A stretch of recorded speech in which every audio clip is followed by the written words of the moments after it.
Hello, welcome to Call Out Kenya. That is C.O.K. As usual, it is my hope that your day is turning out amazing. Be sure to subscribe, like, and even drop a comment to keep the conversation going.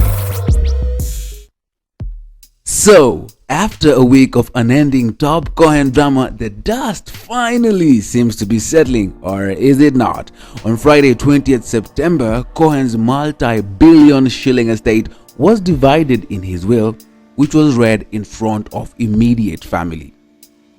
Much to the surprise of many, Sarah Wairimu, the overnight villain and wife to Cohen, was nowhere, and I mean nowhere, to be seen in the will.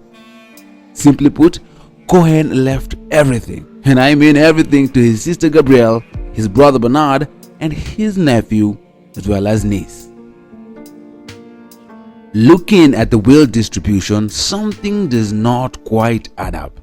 Cohen's favorite person clearly appears to be his sister, who was left, wait for it, a whopping 50% of his estate, including his 400 million shillings worth Kitusuru mansion. On the other hand, Cohen's wife, Miss Sarah Wairimu, received nothing, not even a single coin. This pretty much explains why the couple was caught up in a nasty divorce battle. Sarah Wairimu claimed that she contributed in the construction of their mega mansion and that half of the house was rightfully hers. So this leads to the question that we at Call Out Kenya are aching to ask. If Sarah had nothing to gain from Cohen's death, then why on earth would she want to kill him? I mean, she has literally been left with nothing. Or could it be that maybe Sarah tortured Cohen, asking him to reverse the will and maybe make her the sole heir? Could it be that Sarah murdered Cohen while trying to coerce the billionaire into changing his will allocations?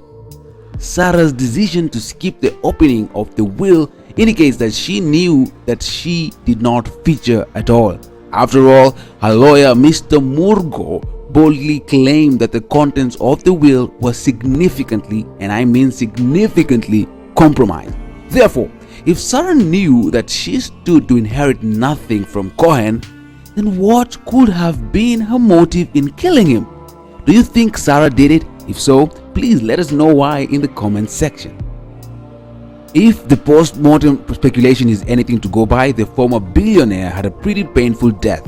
A crushed skull and broken limbs is surely not the most ideal way to go back to your maker. So, in a nutshell, here are the specific instructions in Cohen's will, at least according to his estate lawyer, Kirundi, and advocate.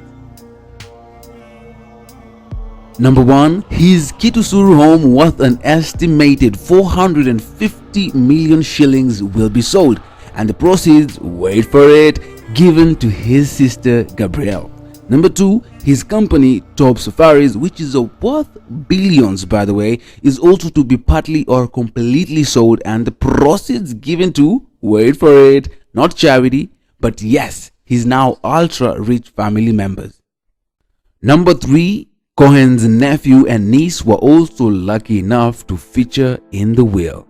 And number 4, according to an inside source, Cohen declared that all the money from his personal accounts be transferred directly to his sister. More details of the will yet to be released. The case continues to appear more and more tricky by the day. We can't help but hope that Sarah at least saved some cash to pay Murgo, because at this rate, things are looking super bad. Since the Cohen case has awoken the inner detective in almost every Kenyan, how about you help us understand why Sarah remains the main suspect, yet she stood to gain nothing from the guy's death? And also, why isn't the sister Gabrielle part of the suspects? After all, she stood to gain billions upon her brother's death.